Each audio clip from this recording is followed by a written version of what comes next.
केलं नाही यश आणलंय वढून साऱ्या संकटांशी असं लढून जिद्द होती म्हणून डावलंय करून बसणार नाही लाचार बनून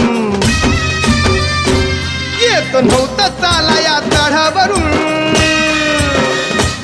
आता तू चालणार गडावरून कुबड्यावाल्यांची नव्हती नुसतीच हुल कुबड्यावाल्यांची नव्हती नुसतीच हुल आम्ही ठरलोय आज सक्सेसफुल आम्ही ठरलोय आज